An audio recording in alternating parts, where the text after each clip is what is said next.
नमस्कार, मैं हूं मनोज वर्मा और आप देख रहे हैं अटेंशन। और अटेंशन में आज बात होगी शाह की बिसात। जी हां, मतदान से पहले अमित शाह ने मध्य प्रदेश में बिसात बिछा दी है।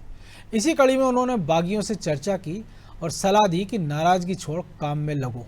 दरअसल टिकट नहीं मिलने से बीजेपी के कई नेताओं में नाराजगी बढ़ने लगी थी। लिहाजा शाह ने खुद इस बगावत को रोकने के लिए कमान संभाली और मैराथन बैठकें ली। कांग्रेस शाह की बैठकों पर तंज कस रही है, लेकिन सवाल ये है कि क्या अमित शाह की सलाह के बाद बीजेपी नेताओं की नाराजगी दूर हो जाएगी और इन बैठकों से ज़्यादा फायदा प्रदेश में बीजेपी को मिलने लगेगा। आज चर्चा इन्हीं सवालों के इर्द गिर्द करेंगे, लेकिन पहले रिपोर्ट देखिए।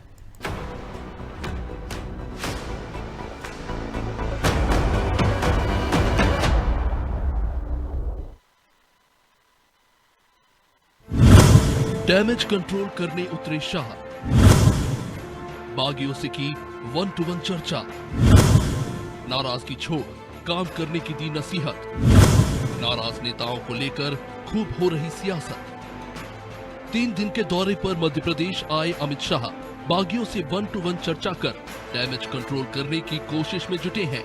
सोमवार को उन्होंने इंदौर में बीजेपी के नाराज नेताओं से चर्चा की। मनावर की पूर्व विधायक और बगावत कर चुकी रंजना बघेल को भी इस बैठक में बुलाया गया।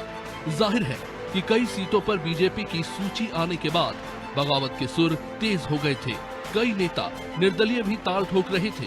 इस पर शाह ने उनसे बातचीत कर नाराजगी छोड़ काम करने की नसीहत दी। हालांकि बीजेपी शाह की इन बैठकों को अलग नजरिए से देख रही है। भारतीय जनता पार्टी 3 दिवसीय दौरा चुनाव की दृष्टि से माननीय गृह मंत्री अमित शाह जी का है, जिसमें उनके 2 दिन पूरे हुए हैं और आज वो ग्वालियर भी पधार रहे हैं। ग्वालियर संभाग के जो चुनाव के काम में लगे उन सब कार्यकर्ताओं से वो चर्चा करेंगे। पहले भी बैठक हुई थी, उसमें जो कामकाज की बातचीत हुई थी उसकी समीक्षा भी की जाएगी और चुनाव तक क्या क्या करना आवश्यक है इस मामले में भी वो मार्गदर्शन करेंगे। पार्टी में बगावत रोकने के लिए शाह खुद ही मैदान में उतर आए हैं। उनकी एक के बाद एक बैठकों से ये साफ नजर भी आ रहा है।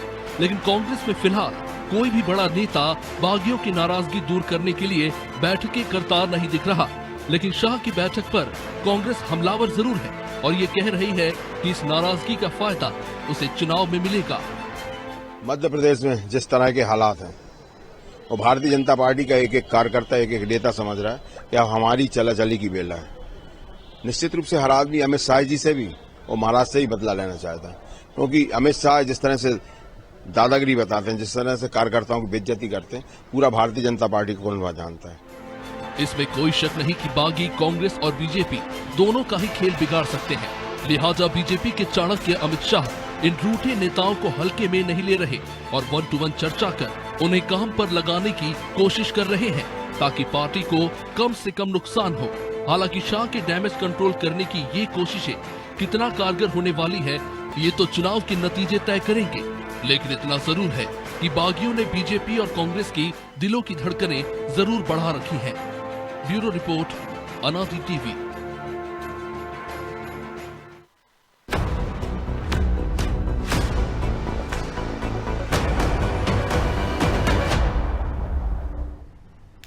तो शाह की इस बिसात के मायने क्या है, इसी पर चर्चा करेंगे। हमारे साथ जुड़ गए वरिष्ठ पत्रकार रमेश शर्मा जी और हमारे सहयोगी ब्रजेश चौक से।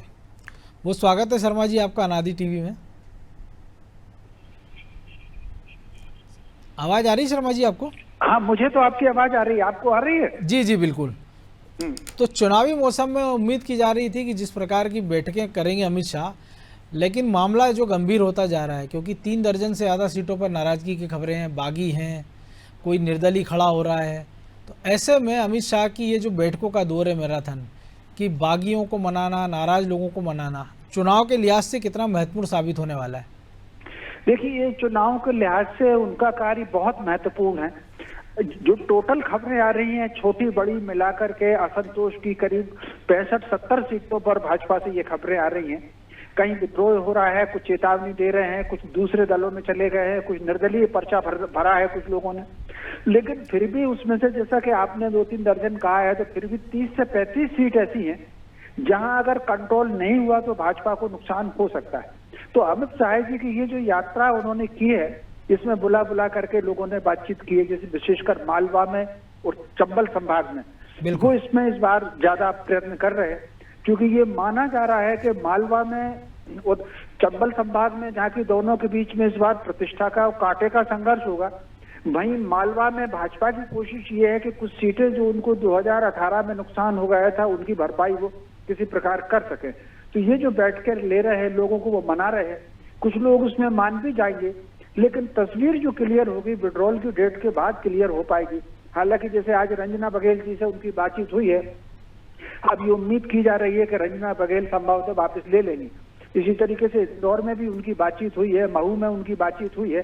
तो ये जो उनकी कई लोगों से चर्चाएं हुई हैं, तो उम्मीद तो की जा रही है कि कुछ लोग वापस ले लेंगे, लेकिन सारे लोग वापस ले पाएंगे इसकी संभावना मुझे कुछ कम दिख रही है। फिर भी 3 तारीख से 5 तारीख के बीच में तस्वीर क्लियर होगी। जी ब्रजेश जी, 3 से 5 में क्लियर होगी, लेकिन हमने देखा था कि पिछली बार भी बीजेपी को इसी के कारण खामियाजा उठाना पड़ा था कि आधा दर्जन सीटें ऐसी थी जहां वो अपने बागियों को मना नहीं पाई थी, जिसके कारण वो मैदान में उतरे, बीजेपी के अधिकृत उम्मीदवार उससे चुनाव हारे और बीजेपी सत्ता की दहलीज पे आकर ठिठक गई थी। इस बार भी हम देख रहे हैं कि बहुत ज़्यादा तवज्जो संगठन की ओर से नहीं दी जा रही थी। अभी तक बागियों को मनाने का कोई ऐसा गंभीर प्रयास नहीं दिख रहे थे कि कोई ऐसे आदमी नियुक्त कर दिए जाते, कोई सीनियर लीडर, कि वो इन लोगों से मनाते, इनसे पूछते, इनकी परेशानी समझते और हो सकता है इनको कुछ आश्वासन देते। हालांकि मुख्यमंत्री ने अपने स्तर पर प्रयास किया, कुछ लोगों को उन्होंने भोपाल बुलाया, उनसे सीधे बात की, उनको मनाने का प्रयास किया। लेकिन जब अगर अमित शाह उतर के मैदान में ये रणनीति संभाल रहे हैं, यानी भाजपा भी इसको लेकर गंभीर है और चुनौती भी गंभीर है। देखिए मनोज जी, पिछली बार की और इस बार की चुनाव में बहुत ज़मीन आसमान का अंतर है। पिछली बार हम देख रहे हैं कि बीजेपी आत्मविश्वास से भरी हुई थी, या हम ये कह सकते हैं कि ओवर कॉन्फिडेंस में थी। बिल्कुल। केंद्रीय आलाकमान मानता था कि मध्य प्रदेश में शिवराज जी का जादू चल रहा है, ऊपर से मोदी जी डबल इंजन की सरकार है, तो शिवराज जी से चुनाव को जिताकर हमें लाकर दे देंगे। उन्होंने उतना वो रोल नहीं निभाया था जितना रोल इस बार निभा रहे हैं, क्योंकि उसकी वजह थी कि बीजेपी ये मानकर चल रही थी कि हम सत्ता में बरकरार रहेंगे। यही वजह है कि देखिए आप, एक तरफा हम ये कह सकते हैं कि कांग्रेस सत्ता में आई नहीं थी, मतलब पहुंच गई थी, जनता फिर भी बीजेपी के साथ थी, और पिछली बार भले ही दहलीज पर पहुंचा दिया हो उस पर, और उसकी वजह भी ये थी कि ओवर कॉन्फिडेंस था। टिकट वितरण में जिस तरह से मनमानी हुई, या जिस तरह से एक तरफा आला कमान में छोड़ दिया था कि हाँ आप जो जिसे डिसाइड करोगे, जिसको आप टिकट देना चाहोगे उसको दे देंगे, कोई हस्तक्षेप नहीं था। जो मध्य प्रदेश के जो दिग्गज नेता थे वो भी यदि विरोध कर रहे थे तो उनके विरोध को दरकिनार कर दिया गया था। भले ही शिवराज जी ने जो कहा उस पर मोहर लग गई थी, क्योंकि इतना भरोसा था शिवराज जी पर। लेकिन जिस तरह से सत्ता से विमुख हुए, तो आप देखिए इस बार में रणनीति में बदलाव है। रणनीति इस तरह से बदली है कि पूरी कमान केंद्रीय आला कमान के हाथ में। अब आपने जो कहा कि यहाँ कोई ऐसी कमेटी नहीं बनाई है जो विरोधियों को, नाराज लोगों को साथ सके, जो बागी हो सके, उसके लिए एक वजह है मनोज जी। आप देखिए पहले बागियों को कौन साधता था? सुंदरलाल पटवा साधते थे, कैलाश जोशी साधते थे, प्यारेलाल खंडेलवाल साधते थे। ऐसे बड़े नेता थे जिनको हम कह सकते हैं कि एक पीढ़ी के बाद दूसरी पीढ़ी संभालती थी नाराज लोगों को, जो डपट भी सकते थे, जिनकी बात कोई काटता नहीं था, क्योंकि उनके सामने वो नेता बने थे और उन्हीं के संरक्षण में बने थे। आज की तारीख में हम यदि बात करें तो लोग आंख क्यों दिखा रहे हैं, उसकी वजह है कि एक समकक्ष एक पीढ़ी खड़ी हुई है। यदि हम बात करें शिवराज सिंह चौहान की, कैलाश विजयवर्गीय की बात करें, अजय बिश्नोई की बात करें, प्रहलाद पटेल की, तो ये पीढ़ी खड़ी हुई है मनोज जी। ये पीढ़ी, इसके दूसरी पीढ़ी है, यदि नाराज होगी तो इस पीढ़ी की उतनी वो नहीं है, क्योंकि ये खुद अपने शुभ लाभ देख रहे हैं, इनके समर्थकों को आगे बढ़ाएं। तो कैलाश विजयवर्गीय पर आरोप लगाए रंजना बघेल ने, और जब केंद्रीय आला कमान खुद अमित शाह हैं तो दूसरी किसी कमेटी की जरूरत ही नहीं है। वो इतने बड़े नेता हैं कि यदि वो किसी को बुला के समझाएंगे तो निश्चित तौर पर उसका असर होगा। तो आप देखिए 3 रणनीतियों पर काम कर रहे हैं अमित शाह। पहले जो नाराज हैं, जो बागी हैं, उन्हें मनाने का काम कर रहे हैं, सीधे 1 to 1 बात कर रहे हैं और उनको राजी कर रहे हैं। तो इसका असर हमने कई जगह पे देखने को भी मिला है। कुछ जगह पे आप हो सकता है जो शर्मा जी कह रहे हैं कि आपको देखने को नहीं मिलेगा, तो वो अति महत्वाकांक्षी लोग होंगे, या जो इस मानते होंगे कि जिनका आकलन कुछ ऐसा रहा होगा कि पार्टी या तो सत्ता में नहीं आ रही, या उनको ऐसा लगता होगा कि वो निर्दलीय लड़ेंगे, उतना इतना वजूद है उनका कि वो जीत जाएंगे। तो आप देखिए ये उनका कॉन्फिडेंस हो सकता है, तो वो उस रणनीति पर काम करेंगे। हो सकता है वो ना माने। अब इससे नुकसान होगा कि नहीं होगा, इसके लिए भी एक फार्मूला बना रखा है बीजेपी ने, जो अमित शाह ने बना रखा है। तो उन्होंने एक तरफ तो आप देखिए नाराज लोगों को मना रहे हैं, दूसरी तरफ संगठन को कसने का काम कर रहे हैं। वो संभागीय बैठ के ले रहे हैं, जिले की बैठ के ले रहे हैं और उनसे कह रहे हैं कि एक व्यक्ति आप मतलब जो बूथ पर जाएगा 5-5 बार जाएगा, आप किसी के अपने मतदाता को निकाल कर लाएगा। तो वो पन्ना प्रमुख से लेके जो बूथ मैनेजमेंट का काम कर रहे हैं, ताकि जो कार्यकर्ता है जिसको मोदी के नाम पर और जो हमारी सरकार के नाम पर, राम मंदिर के नाम पर, वो चाहते हैं कि वो कार्यकर्ता नाराज यदि कोई नेता है, लेकिन वो कार्यकर्ता सक्रिय होगा, संगठन सक्रिय होगा, तो वो बूथ से अपने जो वोटर है उनको निकाल लाएगा, घर से निकाल कर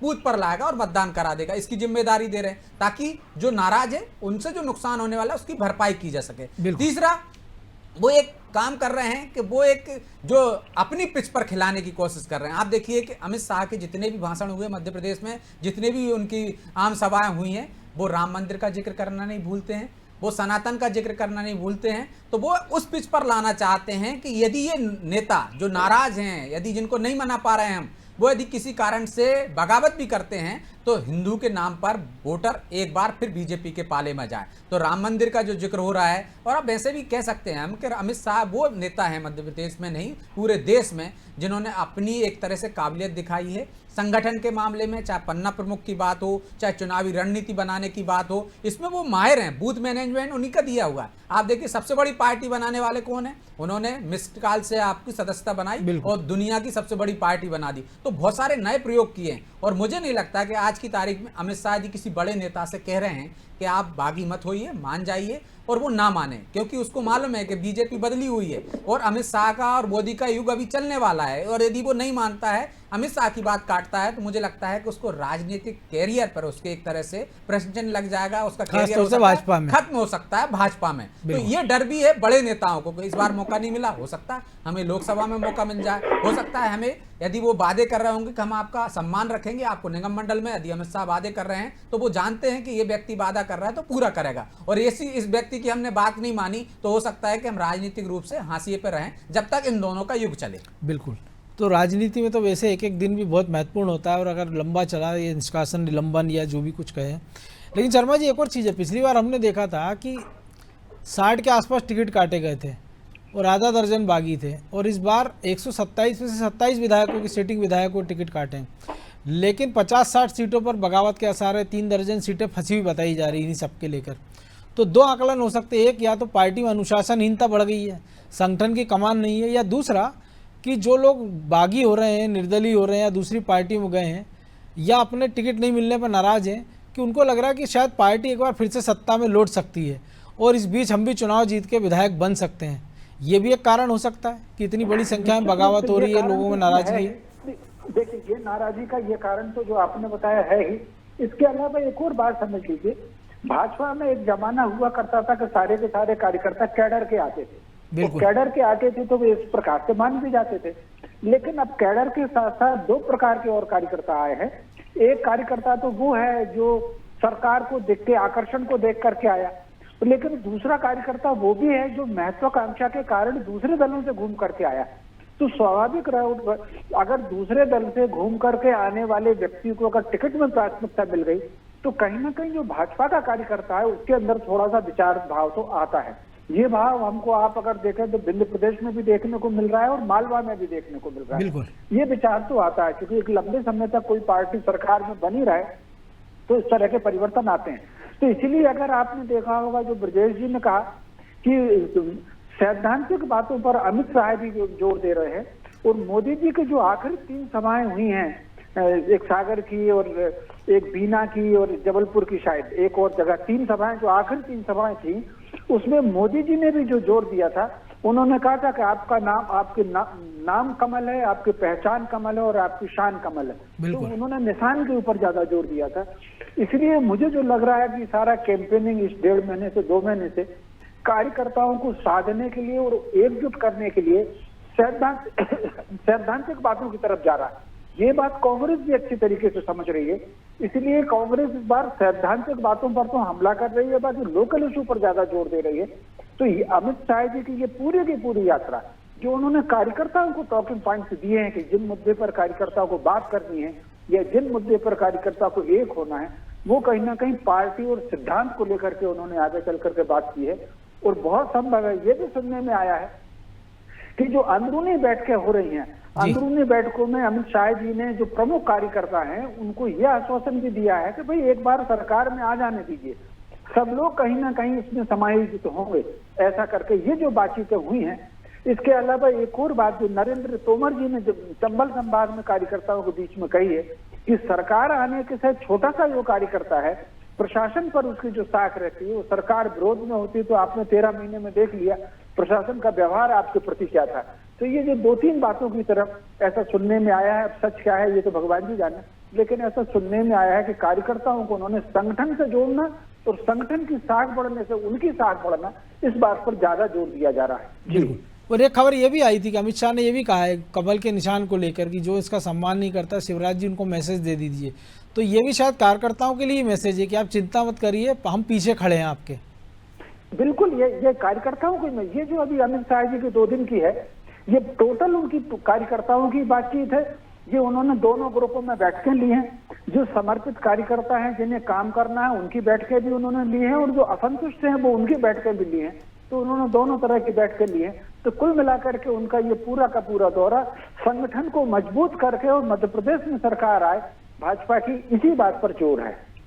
तो ब्रजेश जी, जोर तो हो रहा है, हम एक और चीज़ भी देख रहे हैं कि जिस प्रकार से नाराज़गी की खबरें आ रही है, अमित शाह उनको मना रहे हैं, और जो कांग्रेस में प्रतिस्पर्धा चल रही थी कुर्ता फाड़ की सार्वजनिक मंच से, जिसको ठिठोली में नाम दिया गया था, लेकिन अमित शाह की सक्रियता के बाद कांग्रेस के मोर्चे में सुगबुगाहट होने लगी। दिल्ली में बैठक की खबरें आ रही हैं कि रणधीर सुरजेवाला तलब किए गए, मध्य प्रदेश के प्रभारी कमलनाथ है, दिग्विजय सिंह है। खबरें ये भी थी कई जगह जाने से दिग्विजय सिंह ने मना कर दिया, हेलीकॉप्टर लेने से मना कर दिया है। तो शायद उनको भी समझ में आ रहा है, अभी तक उनको लग रहा था कि जो बीजेपी की नाराज़गी है उसके जरिए और हम सरकार बना लेंगे, लेकिन अपनी नाराज़गी पे वो ध्यान नहीं दे रहे थे। 7 सीट उन्होंने बदल भी दिए थे दबाव में, कुछ बदले जाने थे लेकिन नहीं बदले। लेकिन अब उनको भी ये समझ में आ गया कि उनके मतभेदों का भी कार्यकर्ताओं में गलत मैसेज जा रहा है, जिसका बीजेपी फ़ायदा उठा सकती है, और शायद आला कमान को भी ये लग रहा है, इसलिए दिल्ली तलब। निश्चित तौर पर आज जिस तरह से दिल्ली तलब की खबरें आई हैं, दिग्विजय सिंह को, कमलनाथ को, सुरजेवाला को, वो बुलाया ही इसलिए गया है कि जिस तरह से एक दूसरे की बयानबाजी आई है, चाहे हम एस के जरिए उन्होंने दिग्विजय सिंह ने अपने बात रखी हो, जिस तरह के बयान आ रहे हैं, चाहे वो अखिलेश यादव को लेकर कमलनाथ के बयान हो, चाहे दिग्विजय सिंह को लेकर बयान हो कि कपड़े फाड़ दीजिए जो कुछ हो रहा है, और जिस तरह की नाराज़गी दिग्विजय सिंह ने जताई हो, अंदर खाने की जो खबरें बाहर आ गई हैं और जिससे एक माहौल बना है, तो आला कमान को उस पर हस्तक्षेप करना पड़ा। क्योंकि ये माना जा रहा था, या कांग्रेस के नेता या दिल्ली तक के नेता मान रहे थे कि मध्य प्रदेश में उनकी वापसी की संभावनाएं प्रबल हैं, और यदि यहाँ पे इस तरह की गुटबाजी होगी तो कहीं उनको झटका ना लग जाए। तो क्योंकि एक तरह से राजस्थान का माना जा रहा है कि राजस्थान में उनकी सरकार नहीं बनने वाली है, छत्तीसगढ़ में उनको चांस लग रहा है, मध्य प्रदेश उनको ऐसा लग रहा है कि हम हासिल कर सकते हैं। लेकिन यदि यहाँ गुटबाजी दिखेगी, टिकटों में इस तरह से विवाद आएंगे सामने बड़े नेताओं, खासकर जिन 2 कंधों पर पूरे मध्य प्रदेश का दारोमदार है मनोज जी, वो 2 कंधे ही आपस में टकरा रहे हों, आपस में झगड़ रहे हों, तो उसका मैसेज कार्यकर्ताओं के पास जाता है, और ये मैसेज की वजह से जो दिग्विजय सिंह के समर्थक हैं वो अपने घर बैठ जाएंगे।